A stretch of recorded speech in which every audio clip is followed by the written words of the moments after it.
Cameras rolling. Ah. Oh, yeah. Get you in rare form right now. Don't worry. This is just a... So I have a leader on the You're video. like, yeah. Whatever, Trav. You got that right on camera. That's all right. Okay, start time 2:10. I'm going to take you off camera, okay? Bye. See you later.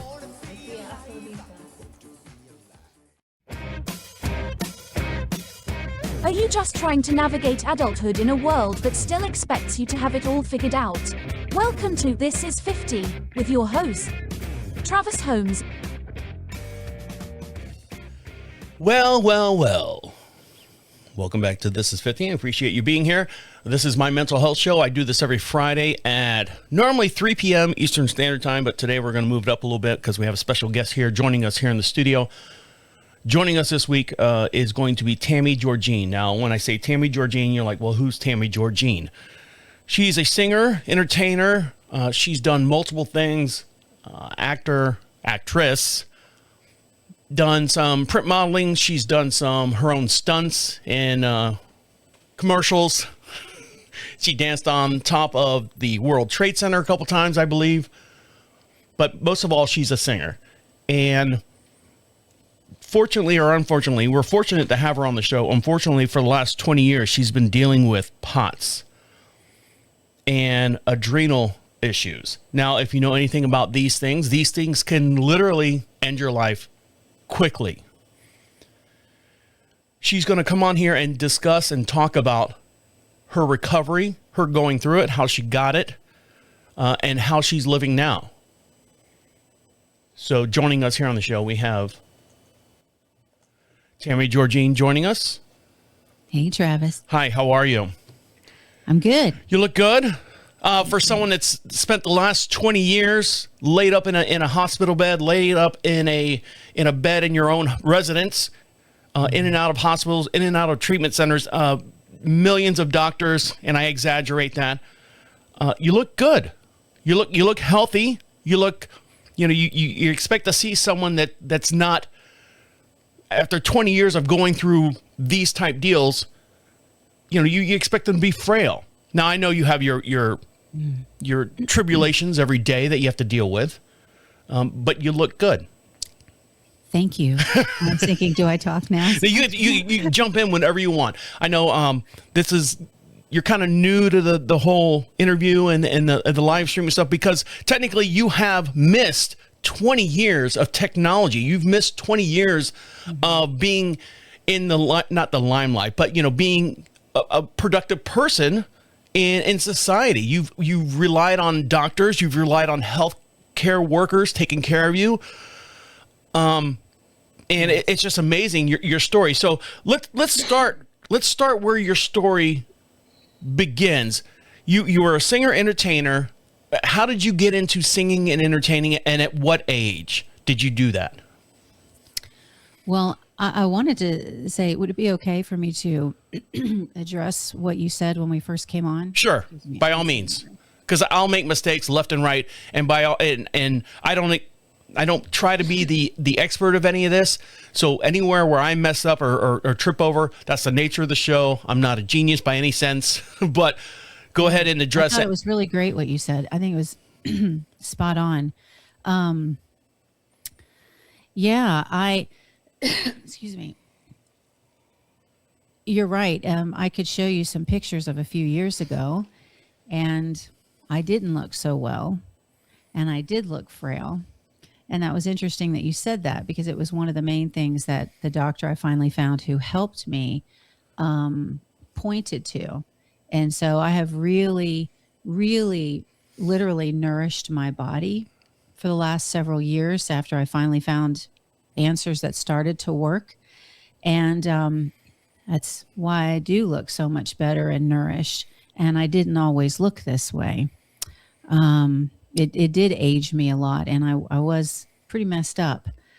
I was trying to think what the other thing was that you said. So you started. When did you start singing and stuff? I'm trying to get a progression of as far as like your professional career, and then all of a sudden you've got this, dagger to the chest, lack of, pun or whatever that you had to deal with that stopped your career as far as, so how did you get started in your music career, and how did you realize or notice that, hey, something's not right with me right now? Well, I started singing at a young age. It was something I always just was drawn to. No one told me to do it or, said, maybe you should do this. As a little girl, I self-taught myself, and then I was singing in church, and I sang in the school plays. And then I got a scholarship to Liberty University in a singing group and traveled all over the world. That was exciting. And I really learned on my own as I went along. And then I just happened to grow up in Orlando, Florida, which is, tourist destination. We have theme parks here, and it's a great place to get started in the entertainment business because there's so much opportunity. And so, I asked my mother, and she just happened to have a friend who she cheered with in high school who was singing in a big group out at Disney. And that's how I learned how to get into the business, do my first audition, and things took off from there. I started singing full time. I did entertainment for 20 years full time. I was singing and dancing and out in the sun, sweating at times every single day. And it's like equivalent to doing, I say, like an aerobics marathon, like 3 classes or 4 classes back to back is what I did every day. The amount of energy that a person has to give off and push out when you're singing and dancing, and that kind of high energy can be really taxing on a body. Well, you always hear about, artists going off and say, I need a break. I need a mental health break. Actors, singers, all that stuff. And they take 2 months off, or they take a year off between, albums or movies or something like that. And everyone's like going, come on, you're getting paid all this money. You're getting, millions and millions of dollars. Pump out these, pump out the songs, pump out the movies, pump out the hits. And pump up the volume. Yeah, and pump up the volume as well.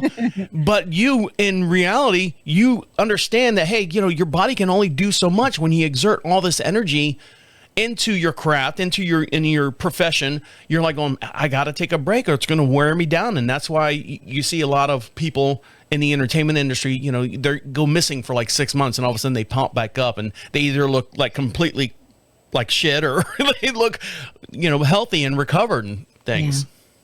I wish that had been the case for me. I wish I could have gone off and taken a 6-month break. But as we call ourselves, I guess, local working entertainers, it just, there's no time for that. You never know when your next gig is going to be. You're always accepting everything because sometimes, work is you're not always in a contract.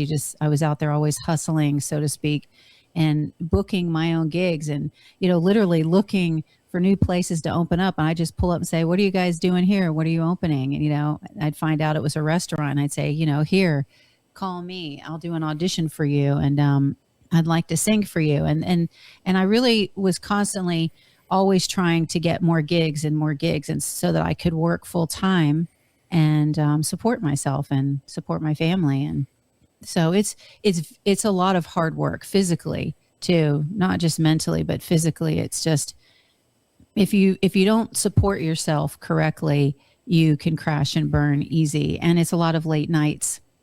A lot of times your gigs are at night and you're the last one packing up, 2 in the morning, 3 in the morning, and, going home in heels and carrying my baby, when I was a single mom, coming in late at night. It was very physically exhausting. Do you think that your schedule, your work schedule and everything had anything to do with the condition that you fell into with the POTS? And I say POTS. I asked you before we started the show, hey, what do we call that you had, in the 20 years of, as far as, being bedridden and all that. And you were like, well, where do I start? It's a stew full of different ailments that I had. And I said, well, rattle them off. And you're like, I have POTS, I had this. And I said, okay, everyone can relate to POTS. Tell us what POTS actually is, just so for me, I mean, I've heard POTS, but I don't know exactly what POTS is. But you had more than just POTS. So let's start with POTS right now. POTS it's an acronym. It stands for Postural Orthostatic Tachycardia Syndrome. And what that means is when your posture changes, and in my case, it was all the time. It wasn't just when I stood up. Typically, people with POTS, when they first stand up, and they change their positioning, they can have an orthostatic drop in blood pressure and their heart rate goes up. So what is known is that it's like a dysfunction of the autonomic nervous system, which is the system that regulates automatically in the background for us. It regulates blood pressure and pulse, among other things. And that was one of the main things for me. And so if somebody's standing in line for a long time, or, like you said, changing from being sitting or laying down position, and then they change their position, typically in gravity, our blood pressure drops anyway. We have that mechanism that happens, but a healthy, normal body does what it's supposed to do. The heart rate will pump harder to get the heart to pump harder. So it pumps blood from your lower extremities, your feet and your ankles, so that your blood does not just drop to your lower legs. And that, because we're in gravity, like that literally can happen. I'm sitting here while you're describing all this stuff, and I'm like, oh God, I'm slouching, sitting in my chair. I'm like going to get it. I'm not, I'm trying to sit up as much as I can. No, you don't get it. You don't catch it. You don't catch it like a cold or something. It's a breakdown of the body, really. And that's what I learned. And I think that's my concern is, people go to their doctor and they want to know what's wrong with them when it starts happening. And then they get this diagnosis and they have this impression that, they just got it magically and their body's broken now and they may never get better. And I always wanted to find out the real reason to everything. I knew that I was functioning at high capacity before, and it didn't make sense to me why all of a sudden my body wasn't working correctly. And I always wanted to know the why, even as a kid growing up. So I'm glad that I had that in me naturally, because it got me to where I am today. Otherwise, I would have just accepted what was told to me. And that was one thing that was said to me. One doctor said to me, because I was frustrated, just accept it, Tammy. Everybody has something. Just give up? Is that what he basically saying? What kind of bedside manners is that? I mean, yeah, I don't. I was frustrated. I try not to speculate. I can imagine what he intended, but I think maybe in his own mind frame and what he's used to or even taught in school, a lot of people do have things, and the body does break down because of age and different things. But what I learned, and through my own story and my own journey, as you can see, is that I was able to finally find information that actually started to work and turn my body back around again, support my body to start functioning again. To go from not even being able to drive a car, being able to stand in lines, to go anywhere, to take walks, I couldn't walk my dog anymore. I got to a point where I couldn't even take care of myself. And now I'm functioning again. Now I'm driving several hours. Now I'm taking a walk around the mall without a wheelchair, without feeling like I'm going to pass out all the time. Okay, we're going to take a quick little break, and we're going to dive in more into Tammy Georgine's story. So stick around. We'll be right back when I do that. Yeah. So how do you feel about the first segment? Pretty good? I feel pretty good. I feel like, because I'm not used to doing this and seeing myself on camera, that it's distracting me. Yeah, don't look at you, look at me, because I'm watching you. I'm not looking at me. I'm watching you. So yeah, I'm looking at you, but it's like my peripheral sees me over there, and as a girl, I want to keep checking my hair. Yeah. I've got Tammy Georgine here on the This Is 50 show. Special guest. Thank you very much for joining us. Where are you located right now, by the way, Tammy? That's confidential. Okay. Secret lair. I'm still in Florida. I'm in Florida. Okay. Currently. All right. That's good. And we have this video, full-length video, over on our This Is 50 show podcast or YouTube page. So make sure you check us out over there. You can see Tammy and all her greatness over there. She looks good for dealing for the last 20 years bedridden, people taking care of her. Did you ever get to the point where you had to be hand fed? I did have to have my food pureed. Okay. But you were able to like suck it down like, Slurpee style? I mean, I fought for it. Yeah, Okay. It was hard. I was definitely on my back in the bed, chewing food at times or drinking it and having to turn to the side so that I wouldn't choke when I was eating on my back. I was so weak that I couldn't, all my muscles were so weak that I couldn't sit up for like 5 minutes. So I would lean over. I had a little thing and I had a table right next to my bed. I had a little refrigerator right next to my bed. And I had the whole setup. I mean, I had another stool with a bucket and a towel hanging over it. I had the bedside toilet. It was not glamorous. And, it makes you think really quick. So when you were saying lean up on my elbow, take a quick bite and fall backwards and just, eat on my back. It was hard. So when you say you were fighting for it, at what point did your body say I'm fighting against something and you didn't know what it was? At what point did you say, okay, something's not right with me, something's not, it's kind of like when I go running and stuff, I feel like a pain on my right side. I'm like, oh, I got a pain there. And I feel the other side. I'm like, oh yeah, it's a matching pain. So it's not just on one side. You just want to make sure that everything's all right. At what point in your body did you say something's not right with me? I need to see someone about it. There was two questions I wanted to address that you said, because there were two different times in my life. The not right part came years prior. I mean, when I didn't know, I hadn't really done a lot of my own researching because I wanted to save myself, and I started realizing the limitations with going in to see a doctor. It's like you only get so many minutes with a doctor. They don't see your whole life and everything. And when you start going into a doctor and complaining about symptoms and then being given solutions that are not working, at some point, if you're like me, you start to take the reins, the steering wheel, and, you want to get behind the steering wheel and save your own life, because if it's not working, I need to figure out what I can do to help myself. But no, I mean, when it got bad, I knew something wasn't right. I mean, when I was about to pass out, standing there with my groceries, I think outside, and all of a sudden I felt like I was going to pass out, really. And I had never felt that before. I knew something was wrong when I had to call the paramedics. It was very obvious that something was wrong with my body. And then when it kept doing it again and again, and then I went to the doctors and I did the testing, and things showed up during the testing. I did a treadmill stress test. Of course, they did a lot of blood work. They do all the standard stuff. When they did the blood work, hold on one sec, because I get my blood work done every year, and every year on the show, I always read all my stuff so I can let people know, hey, I'm 53 years old. This is my blood work, and this is where I'm at, so people can kind of go, okay, I'm not as good or not as bad as him, but he's still doing good and he's still doing bad. When the blood work came back for you, was it like completely like off the rails, off the scales? And you were like, oh no, this isn't right. Something's not right. No. There's a lot. That's the thing. Now, researching health from a medical standpoint, the clinical side and the nutritional side, I've had to learn both sides.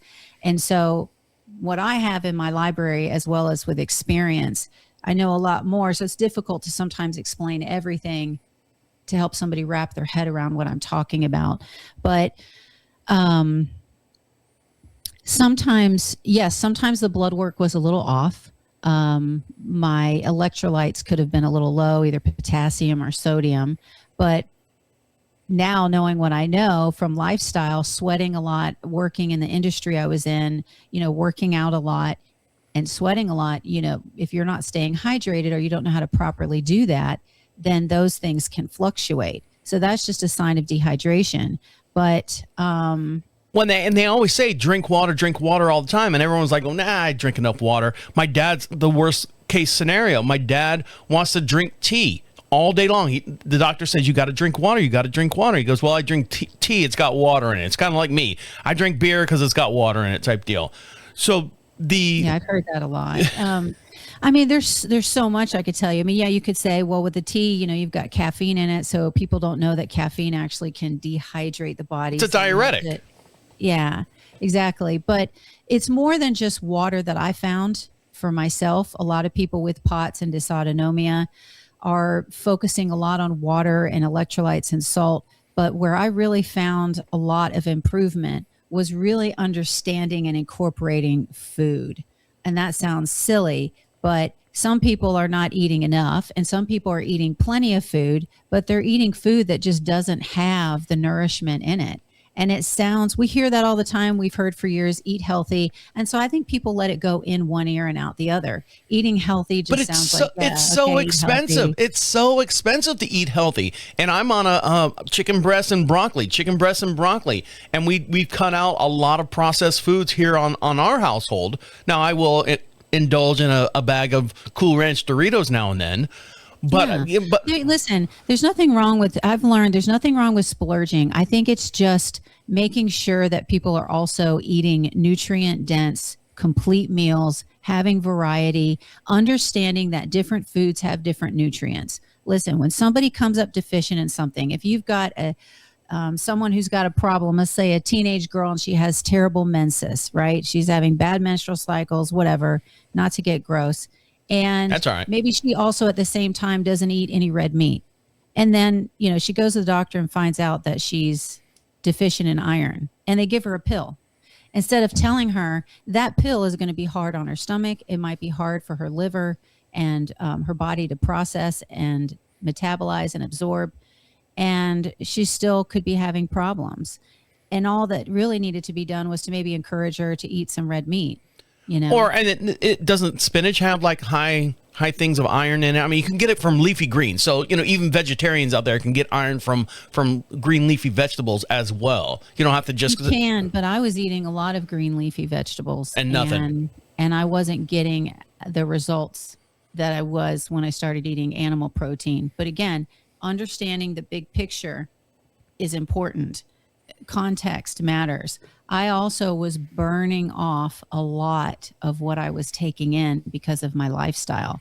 If you are really burning your body through exercise or whatever, you are burning through all of the stuff that you take in. Your body does actually utilize the components in food to function, to do its job. People think that food is not that necessary. It's just maybe to keep our, to eat so we keep our blood sugars regulated. No, the body actually does utilize real things to help itself, because our bodies is a living thing. Our body is a living thing. Food is a living thing. It's alive while it's growing in the ground. An animal is alive, and the body utilizes that. For real, when you start to look up what's the nutritional components in food, you'll see what actually makes the heart contract properly. Like if you're dehydrated, for example, Mm-hmm. your heart, it can start doing a lot of things. Oh yeah, mine does all the time. Yeah, irregular heartbeats. Mine gets a little flutter. Flutter. Yep. Yeah, and then what do when they get you on the truck and they first find you unconscious or whatever, about to pass out? They give you fluids. And what's in those fluids? Well, it's water and sodium chloride. It's salt, and sometimes they'll add a little glucose, whatever they think based on, they're testing you, whether it's with a finger prick or whatever. They test things quickly when they find you. That's real stuff. And that stuff comes from food. We need those components to literally keep your body functioning. Prior to you getting diagnosed and all that stuff, what was your main diet? I mean, were you a fast food gal? I'm eating on the run. I mean, that kind of lifestyle, you have hard choices to make, or difficult choices to make, because you're like, okay, I've got a gig at 4, I got another one at 6, I got one at 9 o'clock. Let me shovel a hamburger in my face just to keep my body from my stomach, like I always say, eating itself. Right. I mean, what was your lifestyle as far as like what decisions did you make as far as food intake? And at what point did your body just completely shut down and you couldn't do anymore? I know that's a 2-part question. I kind of do those kind of things, but there you go. No, yeah. No.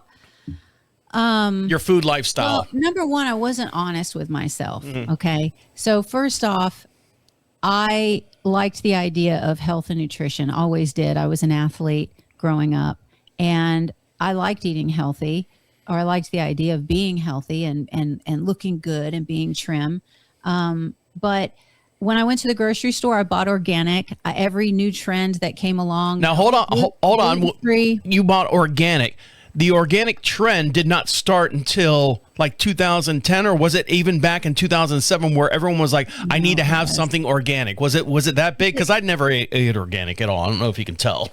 Yeah, no, a lot of people, I'm learning just even from being on the internet now, that depending on what algorithm you get sucked into, you hear a certain amount of information. There are a lot of people, I mean, healthy was, as far as I know, back when I was young, starting in the 80s with the let's get physical era, I call it. People were working out. People, from what I understand, were doing yoga and eating vegan, and that was going on. People were into herbs and stuff like that many, many years ago. But there was a lot. There was a lot of my first health food store in my early 20s. But there was a lot of misinformation out there. Like, I'm going to, like you were talking about the 80s and stuff. I'm going to work out. I'm going to go eat a salad, because they thought that was healthy. But healthy salad back in the 80s was like, I'm going to get a salad. I'm going to put some chicken strips on it, some bacon bits, some cheese, some croutons, this ranch dressing that's on it. I mean, I'm healthy. I'm eating a salad. And most of that stuff, 90% of that salad, is the worst thing you can actually put in your body. Well, it's getting the right information. So, and based on what your history has been as an individual, here's what I learned. Mm-hmm. Again, I got caught up on words, eating organic, eating gluten-free. And I'm not saying those things aren't good, but there was something more that I was missing. I was buying organic, but I was also splurging on a lot of fast food. As you said, I sometimes needed things quickly.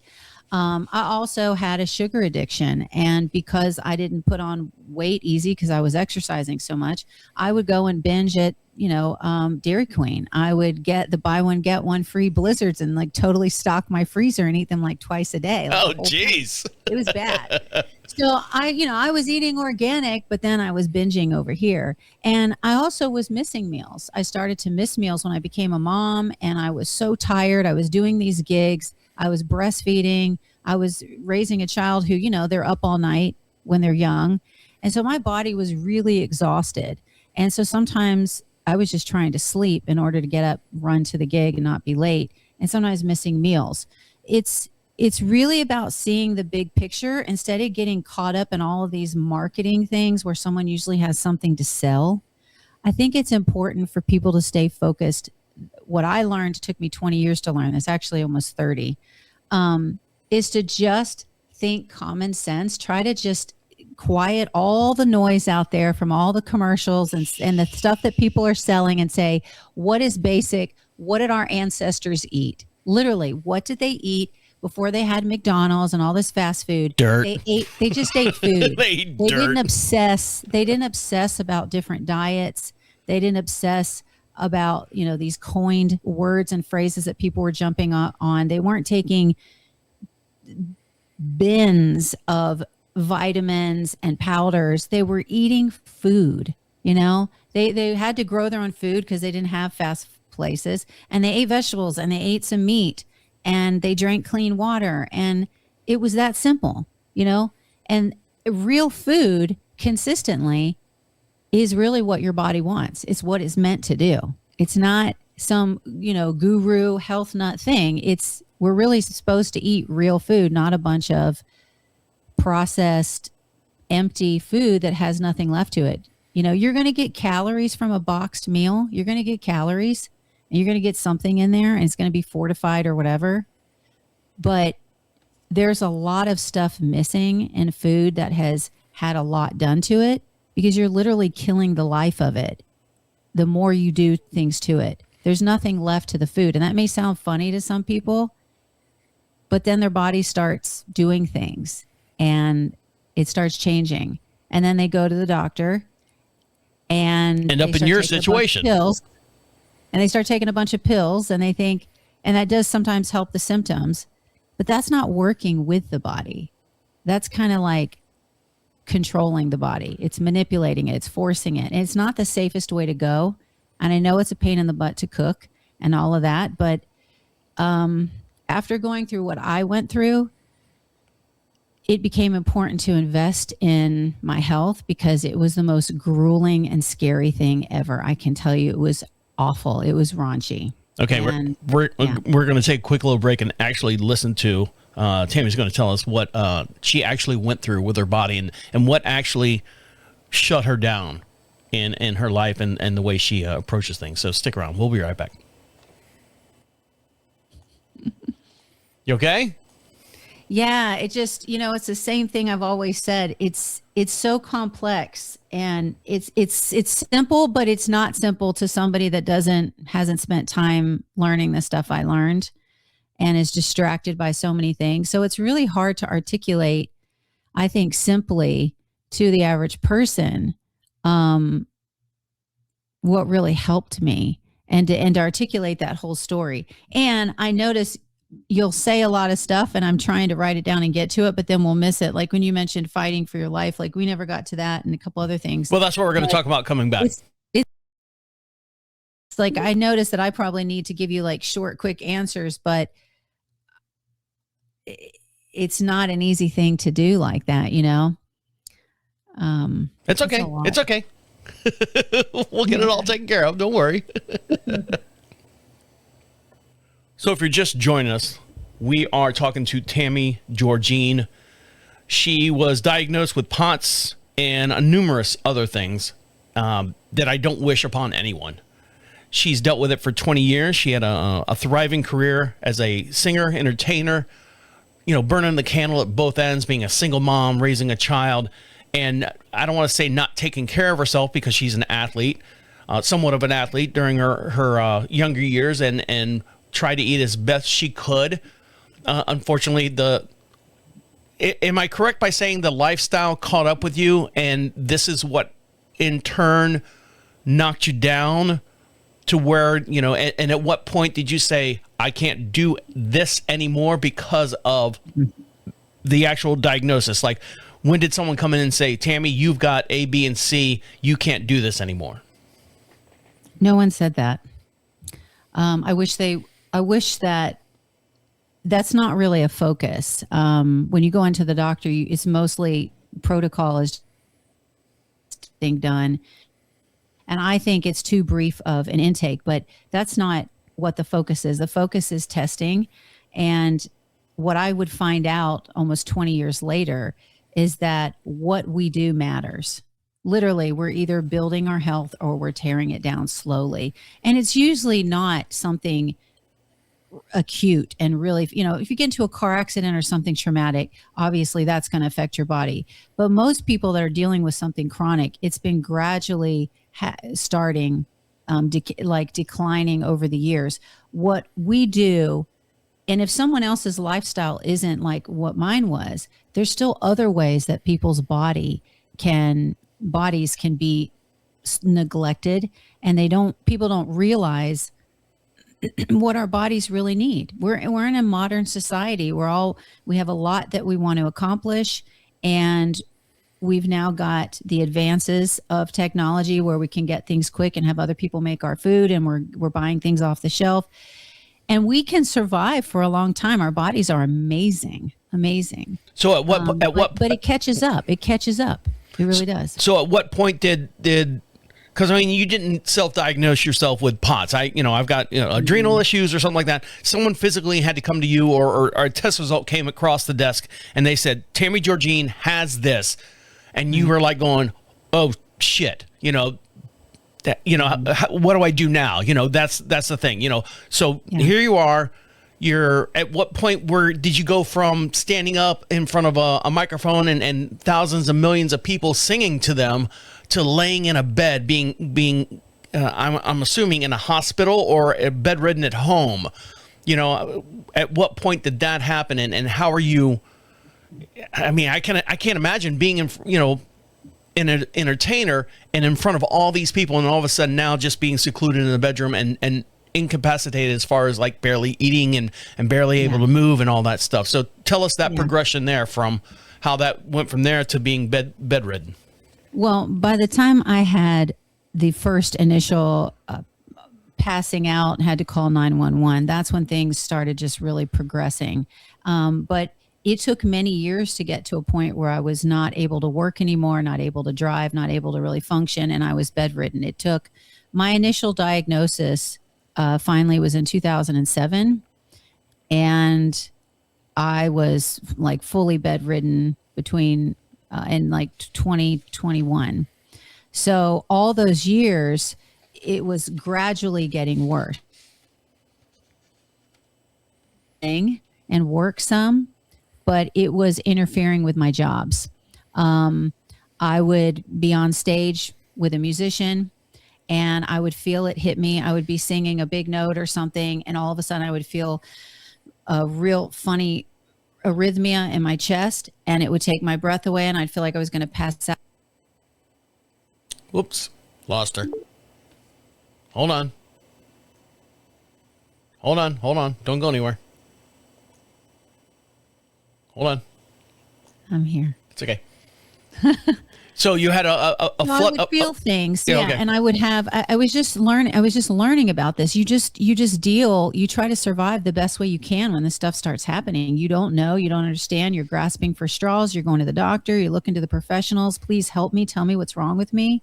And so I was running off and hiding in a room somewhere, laying flat on a floor in, let's say, a hotel where they had an extra room, a banquet room or something that wasn't being utilized. You know, it got to a point that it was so consistent that when I got to a job, I would hunt out my escape route because it would happen so often. Sometimes I started building it into the routine. I was just trying to survive. I was scrambling. I didn't know what the hell was happening. I don't mean to laugh, but when you say you built it in the routine, the only thing I can imagine is like when James Brown was up on stage, like, I can't do it anymore, and they bring the big cape over him, and he's like, no, I'm back, and I'm sorry, I don't mean to make light of that. No, I mean, I started doing local gigs and could no longer do the big gigs. I wouldn't do agent gigs anymore when I am laying on the floor and I'm supposed to be singing at a bride's reception and it's the biggest day of her life. I remember her leaning over me and saying, are you going to be okay? Are you going to be able to get back up?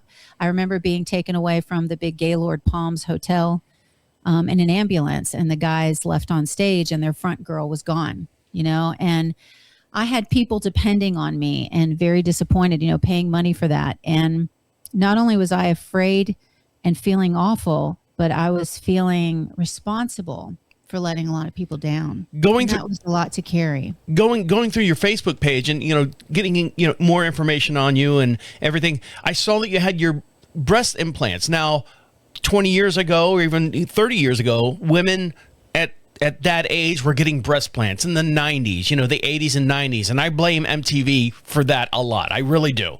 Because girls felt that they need to be this way. So you got breast implants.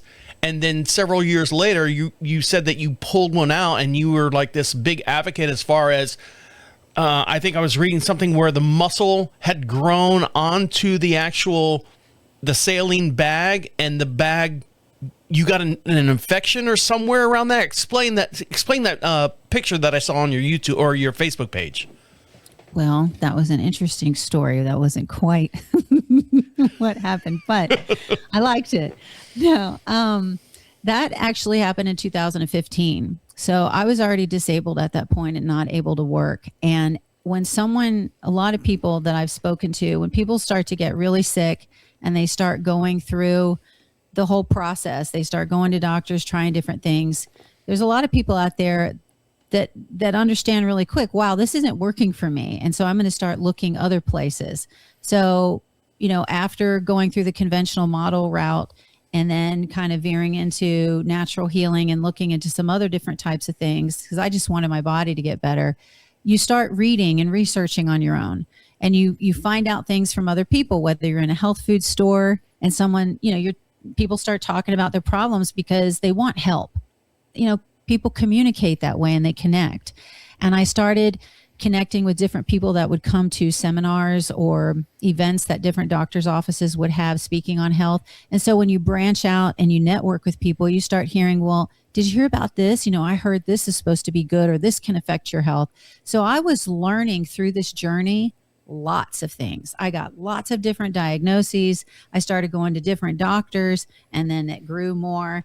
And I learned about a book that was apparently about breast implants and how they can possibly affect some people's bodies. Having something foreign in the body, not everybody accepts well. Inflammation can start happening in those areas. And anytime you have a lot of inflammation in your body, it can affect you systemically, and it can just affect your overall health. It can give you chronic. Why? For example, your immune system is working extra hard to deal with that inflammation that you have in your body. It recognizes it as something that's not supposed to be there. So what happens? The immune system's in overdrive. If the immune system or any of your body is having to work over in a high capacity, you're going to be tired. And so that's just a slight example, a little example of the magnitude of things that I was looking for and researching. So I came across breast implants. And everything that I read was very convincing, and it sounded great. And so I jumped on that bandwagon. And I also had them in for a while. They also were bothering me. I had one side that was breaking out in rashes, and it had a lot of heat on that side, and also hurt, and I could start to feel lumps. So I felt they needed to come out. Just intuitively, I felt I need to get them out, whether this is real or not from this book, or, Did you have saline and salt water? Because there's been an argument. And then from my background, everyone who's listened to the show for any length of time knows my background.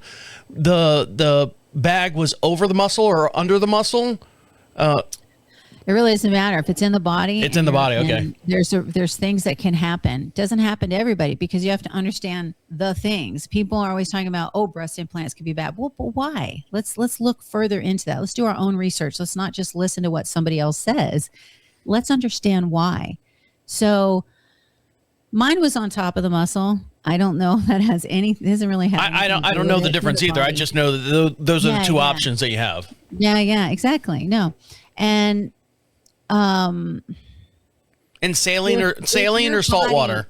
Well, my body was dealing with a lot of other things. Okay. So that means I was burning the candle at both ends. Maybe I wasn't eating enough nutrition. That's where I'm also trying to include things I learned 20 years later. We're just getting to the nitty gritty here. It's like, if your body is not strong to begin with, it's probably not going to accept things in general. Someone else might be able to have implants in and have no symptoms and feel fine with them their whole lives. But maybe it's because they eat well. They're not pushing their body too much to the extreme. Their body's able to compensate. I was having inflammation, but I probably was having inflammation everywhere. And that just added the icing to the cake. That just really tipped me over. And that's what I thought. But I can tell you, when I got the implants out, it felt better to have that area. Oh, I'm sure. Clear. Yeah. They were so tight and heavy and uncomfortable. And also that local inflammation, that itching and burning and discomfort was gone. However, it did not fix the POTS. It did not fix the adrenal areas. There was a lot of other stuff that goes on. And that's one thing I want to share with people is usually when people get to a chronic state, meaning they've got a lot going on, it's pretty severe, they can't function, it's been going on for years, there's a lot of variables that have contributed to that. It's not usually just one thing. The body has broken down over time, and there's a lot of things that contribute to ailing the body. So I did have saline. However, the bags are made of silicone. However, yeah. So I mean, it's like, however, I learned as I go on and on. It's like I'm eating a salad and a taco, but the taco shell itself is bad for you. But you're eating lettuce and avocados and stuff inside the taco. Mm-hmm. It doesn't make any sense. Well, when they took it out, one of the implants, the fluid was bright yellow, like a science experiment. I saw, yeah, I think that's the video or the picture that I saw on your YouTube or your Facebook page. I keep saying YouTube, but your Facebook page. And I was like going, wow. I thought in my mind, my Marvel Comics mind, I thought like your body was attacking it and like your veins and stuff were going inside the saline, like little webs or something getting in there. What you were talking about, what I had said was when you get implants, your body naturally can form a protective shell around things. When it recognizes something foreign in your body, it naturally forms a scar tissue, like a capsule is what they would call it. So when you get the implants out, it's important to try to get someone that really knows how to do it properly and safely and get all of the scar tissue out. The body forms what's called a capsule to protect you from this thing it doesn't understand. That's why I say we really need to understand that anything foreign and not natural in our bodies, it does not recognize it. It does try to survive. It tries to protect us, but it doesn't recognize it. That's why it formed the scar tissue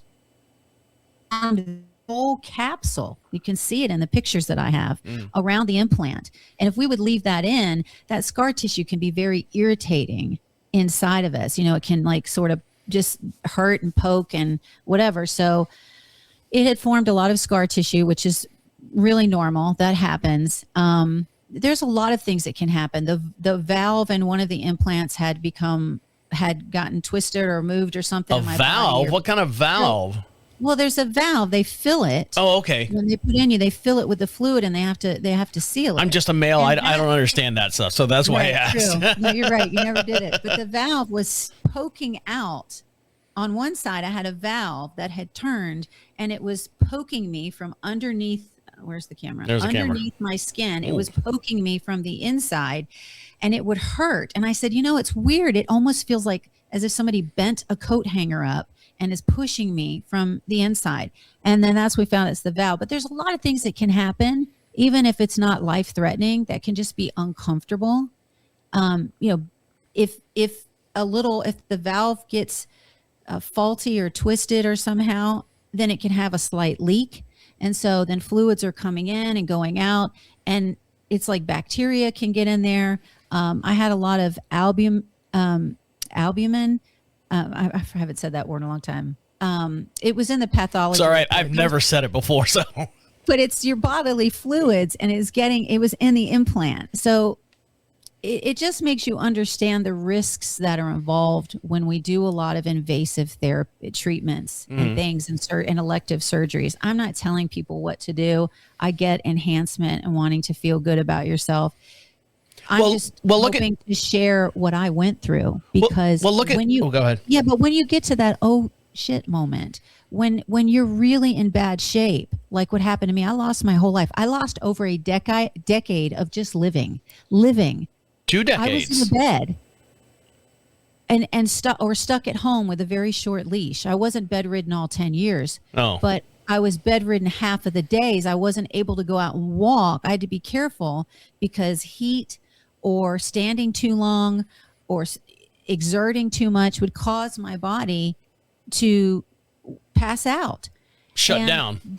Nobody wants to live their life like that. I was traveling, singing, going to beautiful venues every day, meeting wonderful people, having these great experiences where I could use my voice and dance and hear music and meet new friends and see beautiful sceneries, people's yachts and their beautiful homes and resorts. And that all ended.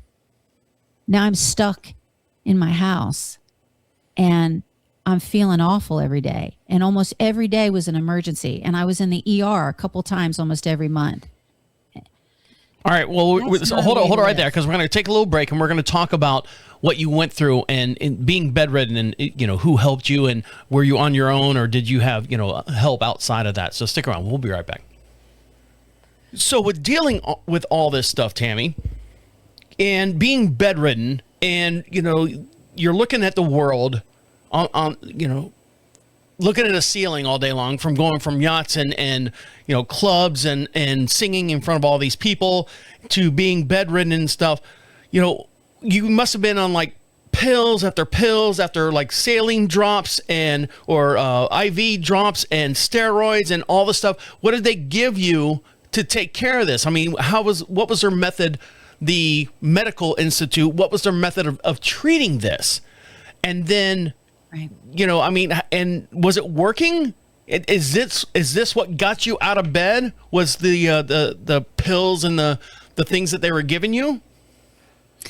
Well, one of the things that they do say, you had asked me earlier as well, is they don't always know the source or the cause of why people get this. And it probably will never get better, is what is said.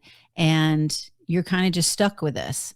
Some people get remission just somehow. They don't know. There's no answers. It's just you get tested and you're told you have this. And then we've got a few things we can help you deal with it. So if you're having like fast heart rate, they'll try beta blockers, or if you have low blood pressure, they'll try different things like midodrine or steroids and stuff like that. I eventually had to go back and try the steroids because I couldn't stay out of the emergency room and I was trying to function and all that. They seemed like they helped for a little bit, but it wasn't consistent. It's always popping pills. It's always guessing. Oh, well, I don't feel good. So did I maybe take too much? Oh, well, maybe I didn't take enough. And it's this constant circus of trying to find the right amount, going back and forth to the doctor, trying something else, a different medication, getting another diagnosis.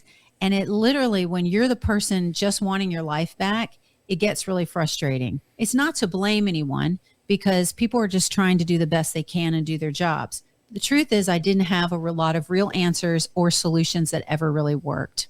And I continued to search, traveled around the country, went to different clinics.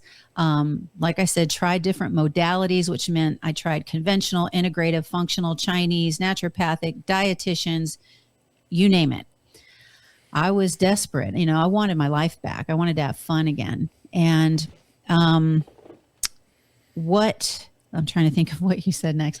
What really helped me, finally, I think you mentioned, what was I taking? So I had been on steroids at this point for 11 years. I had tried to avoid the medications, like I said initially, because when I first started trying different meds they were giving me, I was noticing a lot of side effects. And the side effects were almost as bad as the original symptoms. And that was scaring me. And they would give you another pill to treat that one and another pill to treat that side effect and so on down the line. Yeah, I mean, I've always been someone that tries to use my own brain as well and do research and be intellectual about something and understand it. I'm not just somebody that's, you tell me something, okay, yes, sir, like, let's talk about this. Like, I'm involved here. This is my body.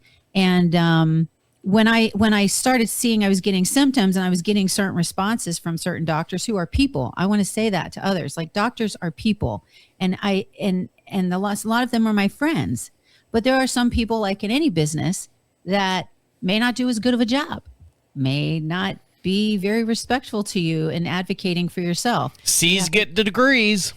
Yes, you have to move on, right? Find somebody that will work with you, be polite and answer your questions and help you and want to spend time with you. Doctors are under a lot of stress. They don't get a lot of time anymore based on insurance contracts, etc. So it's a whole business of stuff that goes on. But when I started trying to do my own research, talk to the pharmacist, and eventually, really read what's on the pamphlets and eventually, go online and all that, I started saying, oh my God, like, you're giving me this pill that's supposed to help with this symptom, but where's the camera? And then, but then it's causing this symptom, and it says it right in the manufacturer's warnings. It says could cause this. And I'm like, well, we don't want that because my blood pressure is already low. So now we're going to lower my blood pressure more. And that's one of the problems. And that's, for example, that was an issue with a beta blocker. Beta blocker is supposed to slow your heart rate down. And I was having tachycardia, which is fast heart rate every now and then. So they give me the beta blocker to deal with the fast heart rate. But the side effect can be that it can lower your blood pressure. My blood pressure was already really low, 80s over 50s. Jeez. When you get really low, you start losing unconsciousness a lot, having blurry vision, brain fog, feeling like crap, and being tired. So I'm like, this doesn't make sense. I'm stuck between a rock and a hard place. They're telling me to take it for this, but I'm getting this and I don't need this. So it was like, move on, next, try something else. And so when I started seeing that and realizing I needed to also look out for myself, that not that somebody's the boogeyman and he's a bad guy, but because he's busy, he's got a stressful job. And hello, he didn't even read my chart before he came in because he's rushing in. And I'm like, don't you already know that's on my chart? That's the issue I went through when I went to my last appointment. The questions you asked me to fill out are right there, Doc. So anyway, it happens, right? We're people. And that's what people need to understand. People are people, no matter what their license is. So it's really important for us to educate ourselves and take responsibility for ourselves and not expect other people to save us. And that is the biggest thing I want to say, because I lived it and I don't want to see other people suffer the way I did and lose part of their life. Like, I'm in my 50s now. Hold on. You can't just skip over that. How old are you, Tammy? 53. Oh, 53. okay. Got it. Thank you. But old enough. I lost my 40s and part of my 30s. And those are your important years. Those are your, I'm an adult. I'm trying to create a career path. I want to start a family for some people, and so on and so forth. And be established. When you hit your 50s, you're like going, okay, I need to, I'm on a cruise, I'm doing well. And you were just completely sidebarred for a while, for 20 years. No traveling, no family vacations. And I traveled, but it was for health. At that point, I had been single before it started. It wasn't like I was going to be able to go out and find a boyfriend really easily while I was sick. And then I did have a couple, a relationship, and that puts stress on relationships. It puts stress on families. And again, people are people. So why should it be? We all know our family dynamics, right? That can happen. And it's just like, it's really hard. Here I was in ICU at one point, unconscious, and it's hard, when I came home, I was lucky that I had, some people. I had to reach out for myself a lot. I had to ask. People don't just necessarily do things, or you get thrown off into, you could get put in a nursing home or somewhere like that. I wouldn't have gotten the kind of care, in my opinion, and the diet that I needed to pull me out of this if I had gone to a nursing home. And I know that's why some people are fighting for it now or whatever, trying to make things healthy again, and eat real food. And it's true that is what brought my health back. I know it sounds cliche or like BS, but I can tell you I lived it, and it is 100% true. All right. We're going to take a quick little break. And then when we come back, we're going to find out where Tammy is now currently. So stick around. I'll be right back. So from being a singer at mass events, entertainer, to feeling something's not right, discovering that something's not right, being literally shut down, locked down, bedridden, prescribed all these pills, steroids, one pill counteracts the other pill to fix this problem, to eating better, taking care of yourself better, from eating, better. What you put in is what you get out in your body. Where's Tammy now? How is Tammy doing? Because like I said at the beginning of the show, I said, for someone who has gone through this for the last 20 years, you would never know. If you were to show me a picture of you, you would have never known that you yourself, mentally, physically, went through this. You look healthy. Your skin's glowing. Your hair's great. You would never know that you were 53 years old. I'm rubbing it in there because you look better than me. Thank you. I'm so jealous. So good lighting. Yeah. Good lighting right now. So tell me, after all the stuff that you've experienced, and all the things and all the people that you've talked to, and all the pills that you've taken, and all the surgeries to remove stuff from your body that didn't need to be there, and your daily intake of things that you're having now, where's Tammy now, and where is she going? Well, to answer your first question of not looking like the story that I've just given, that's a testament to what really working hard at it, really giving myself a lot of TLC and a lot of nourishment does. For real. I mean, I see the pictures too of myself even a few years ago. So I've been on the up, improving the last few years when I finally found answers that produced results, got me off the steroids. So today I'm off several prescription steroids that I had been on for 11 years every single day. Every time I tried to get off, I ended up in the hospital or the emergency room or ICU. But this time I found supports and tools that help me get off without ending up in the hospital again. I found things that actually supported my body so that it didn't crash, or when I was crashing, I could pull myself out of it and not end up having to call 911. So I found things that literally worked every single day. It took me 2 years to come off the steroids. It was very difficult, but I did it. And I've been off almost 5 years. No more emergency room. I'm not stress dosing on my pills. I have to really be mindful and take care of myself. I'm not going to be, dishonest and say, oh, I'm running triathlons and I'm training for the Olympics. My body has been through a lot for a long period of time. It was severely overstressed, overstrained, and very undernourished. And that can be said for a lot of people in a different variety of ways. Today, want to feel like all that time I wasted was for a reason. It's hard. I could get really emotional about it because I lost a lot. I lost a lot of memories and things I could have done differently with, like, my daughter.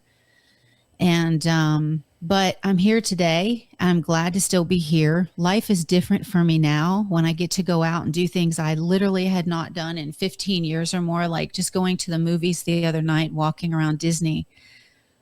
I react to things and notice things, I think, more than most people. I enjoyed the sounds and the smells and the air, the food and the people's perfume. I joked about that, and just hearing the band and being able to walk that far without, in the back of my mind, knowing that my body was going to flip out and I was going to pass out. I didn't need a wheelchair. I didn't feel, and this isn't to say anything bad against anybody else. If we need it, we need it. But I felt, coming from being an athlete and a performer, I felt humiliated. I felt irrelevant in life. I felt no longer like I was contributing. To go from people saying, great job, well done, and we like you, to now feeling like I'm a burden to people. And no one likes to be around illness. So it was difficult being that person and then becoming somebody else. And that's hard. None of us want that. And so today I am constantly trying to improve myself as a being while I'm on this planet. I really want to feel like I can help somebody else's life because I have such empathy now. I get it. And I want to know that someone else doesn't have to lose 10 years of their life. And they don't have to go through the nightmare. It was grueling. It was physically and mentally grueling. Is this a common thing when people are diagnosed with this, that it takes 20 years for them to recoup, quote unquote, recoup? Or is this something that could have been taken care of in a shorter time if they caught it earlier? Or is this something, if once you get it, you like the one doctor says, hey, Tammy, you have it, just deal with it, type deal, paraphrasing, of course. Right. Yeah. You have to look at the medical information and what they claim. I ended up finding something different after many years. I don't believe that people are 100% stuck. From what I've seen, I do believe the body can improve. Is that 30%, 40, 50, 60? Is that 80%? I'm not going to tell you I'm 100% because I'm, number one, I'm a perfectionist. I want to be doing everything. But again, my age, everybody's body breaks down at some point, but I've improved my body and I'm able to function in life again. And what does the medical community say? The ruling is they can't tell somebody that they're healed if they think that the symptoms could ever possibly come back again. So they don't use the words like healing. It's more treatment and helping you to basically be comfortable. But I didn't find that the meds were comfortable and they didn't make my life what I want it to be. They didn't make it what I am today. Real nutrition and understanding what the body needs did. 20 years, you have to look at the statistics. From what I know, there's more than 70 million people worldwide with some form of dysautonomia, which is a supposedly dysfunction of the autonomic nervous system. 70 million?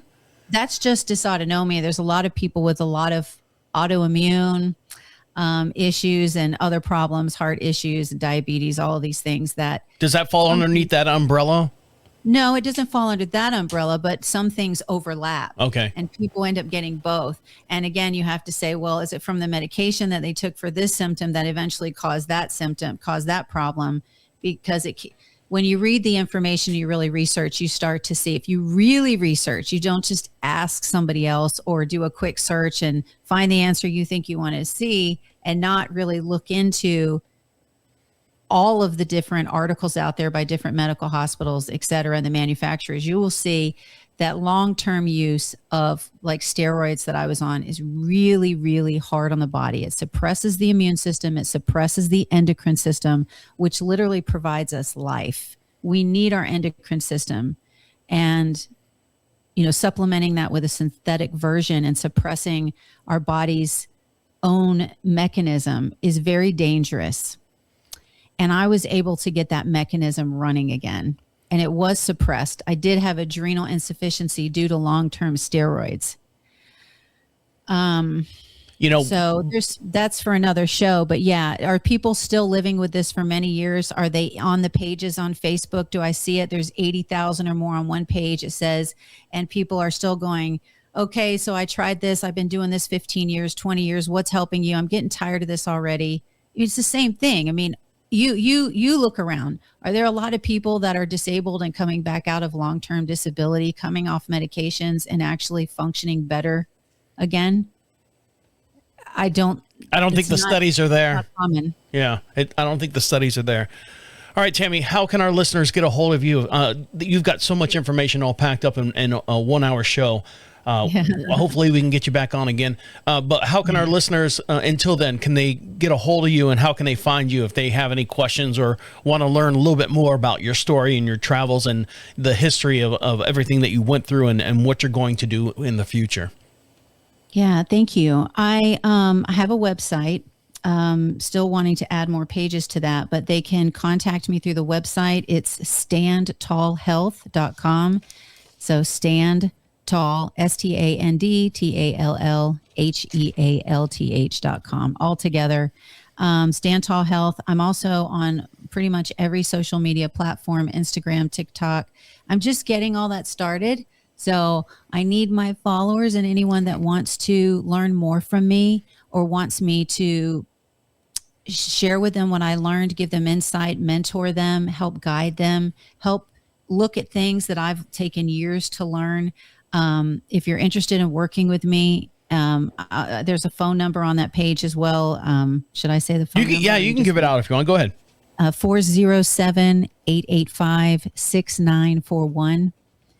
And, basically everything's on the website. Spell your last name for us so our listeners can write that down too. It's Tammy Georgine. So spell your last name because it's an interesting last name. Yeah. People spell it wrong a lot. So Tammy is Tammy. Georgine is like George, kind of. It's Georgine. Well, there you go. Tammy, we appreciate you. Our listeners appreciate you as well for joining us this week. I know during most of my shows, it's me griping and complaining about a lot of stuff.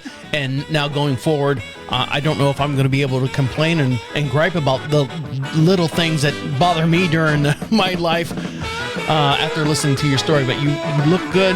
You sound healthy. I've noticed in your videos and stuff, there's a lot of videos that you have over on your Facebook page and stuff that you're doing well. And it's a testament to, never giving up and finding the right medicine and everything to make you feel better. So we appreciate you being on the show. All right, guys, on that note, thank you for letting us work all this stuff out. I'll talk to you later. Okay? See you. Bye.